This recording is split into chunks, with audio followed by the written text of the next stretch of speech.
Are you starting to find charitable giving and our RSP receipts in the mail? If you are, it's a sure sign that one of our favorite seasons of the year, tax season, is looming.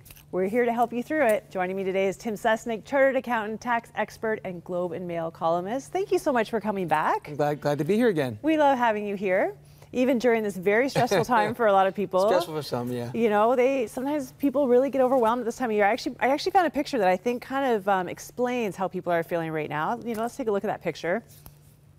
Oh, we do have it. Good. What do you think? Have you seen people like this? Oh, Tim? yeah, I've heard people like that. People screaming, people, you know, whatever. It's a difficult time for some people. Absolutely, especially if you don't prepare through the year. So when we come to this time of year, what is your best tax advice? Well, you know, we think about taxes in March and April, but the reality is, you know, you need to be thinking about tax planning throughout the whole year. In fact, now is the best time to be thinking about tax planning for this coming year, not last year. You know, when we file our forms in April, what we're really doing is putting on paper or into a software program, we're putting down what took place last year, not what we're doing right now. So you got to think a year ahead of time. That doesn't mean that there's nothing that can be done when you file your tax return. There's some small things, but you know, the time for planning is now for next year. I think people don't do it because it's kind of like you avoid the thing that you don't want to face, and taxes maybe are one of those things, but that's probably not the best way to handle it. And it's out of sight, out of mind, right? We have to file our returns this time of year, so now's the time we start thinking about tax planning. We scramble. We say, what can we do for last year to save me tax now? But really, last year's gone. So, I mean, there are some things you can do when you file your return, which we can always talk about, but there's... Yeah, absolutely. What can we do? Well, I mean, during tax season, give some thought to, for example, in your charitable giving, you mentioned charitable giving, make sure you claim all your donations on one spouse's tax return. When you do that, you're going to get more tax relief than if you spread them out among two tax returns. Okay. Similarly, medical expenses, you want to put them all on one return, but you want to claim them on the lower income spouse's tax return, because that's going to save you a little bit more money. And then things like RSP deductions, right? So you've contributed to an RSP, you're entitled to a deduction. You might not want to claim that deduction now.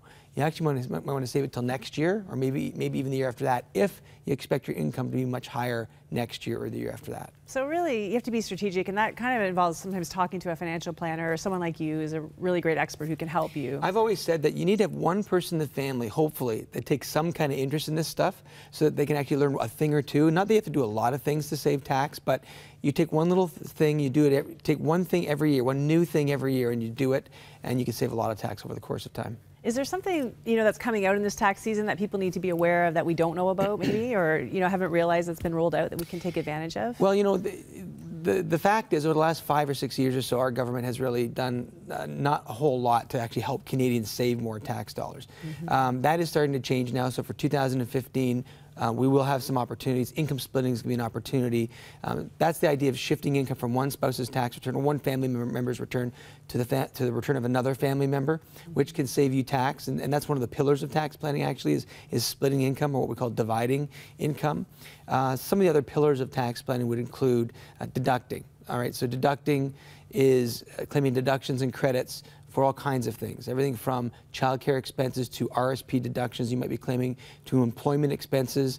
Employees can't deduct a whole lot of things, but there are some things they can deduct if you're using your car for work, for example.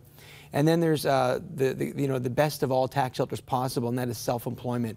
And I'm not talking about necessarily giving up your day job. You can do something on the side to create some self-employment income, and that opens the door to deducting all kinds of things you're paying for anyway. So if I'm working full-time at a job, but I freelance on the side, you know, maybe I'm a producer, so maybe I freelance some productions on the side, I can actually claim some expenses that I pay, like for my house or my car or my office? Absolutely. So you have to report your income that you earn from your self-employment, but you can now deduct a portion of mortgage interest, property taxes, insurance on your home, landscaping, repairs and maintenance on your home, all those kinds of things that you know you couldn't normally deduct.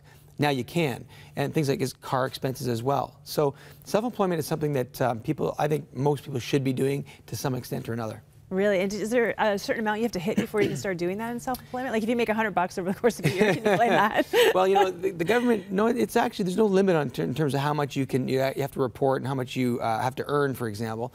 But if you report losses year after year after year, that does send a little red flag up on your tax returns. So you have to be careful of that. But in the first 2 or 3 years, to report a loss because your expenses are more than your income is not unusual. And if you do happen to report a loss from your self-employment, that offsets other income you might have, like employment income or whatever else get you a bigger refund at tax time. Well, we like that. That's a really good tip. And now this time of year, all the banks are contacting us and they're saying, take out an RSP loan, you know, invest in RSPs, and you have to do it before. I think we actually missed the deadline at this point, but is that a good idea? You know, I think our RSPs should be the cornerstone for any Canadian anyway, cornerstone of retirement savings plans. You know, that if you're setting aside money for retirement, that should be your first place to start. You may have a pension plan at work, but more and more people don't, so they need to be doing something. The other thing they can use are tax-free savings accounts, which are really similar to an RSP, but you don't get a tax deduction for putting the money into the plan, but the money does grow tax sheltered over the course of time, and when you take it out, it comes out tax-free. So a TFSA, what we call a TFSA, is also another good option. And so both of those things together, an RSP and a TFSA, will help you save for the future, and people should be doing that. Well, one of the things I love about what the government does is they encourage Canadians to be generous, and we are so generous. You know, it's part of, I think, our DNA as Canadians. We like to make a difference in the world. Of course, we have a great place for people to give money if they're looking for a place for their charitable donations. Wonderful, Absolutely. wonderful place. We'll give you a receipt for sure. But how does that work? How helpful is that to be able to plan your charitable giving like that? Well, I think the first thing to recognize is whether you plan to give or not, you are going to give one way or another. The way I think about this is, you know, everyone has some income and some assets, and some of that is going to the government. And the government will take, in the form of taxes, the government will take some of that money and will put it back into society and to better society. And we call that social capital. But a much better approach is to self-direct your social capital, where you make decisions about where it goes. So that's by giving directly to the charities or the ministries or causes that you believe in. And by self-directing your social capital, it's much more meaningful, it's much more timely, and doesn't have to go through that bureaucracy of the government. And it comes with tax relief. Now, what you're doing when you give is you're getting the government to partner with you in that giving. So for every dollar you give, the government will give you back about 40 cents to 46 cents, depending on your province and level of income, in tax savings. So the government really is partnering with you. So it's a great idea. You know, keep in mind there are some tax shelters out there that are schemes that are based around charitable giving, and some of those are high risk, and the CRA, the government doesn't like those. But giving to legitimate charities is a way to help give back and help tax planning at the same time. I love the way you say that, because I think when you don't have a lot of money, you think like, I can't afford to give to a charity, so you don't, but you're going to give it to the government. I think is the point you're trying to make, right? So the idea is you might as well just give that in a different way. You'll get the tax benefit and you get to choose where your money goes. Just redirect it to the charity directly rather than the government.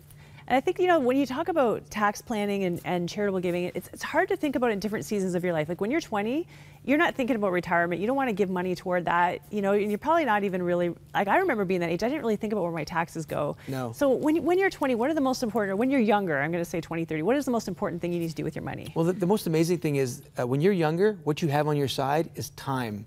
And time is the biggest factor when in terms of accumulating enough to live on in retirement. So what you want to do is start setting aside money in your 20s because that time effect allows you to set aside less.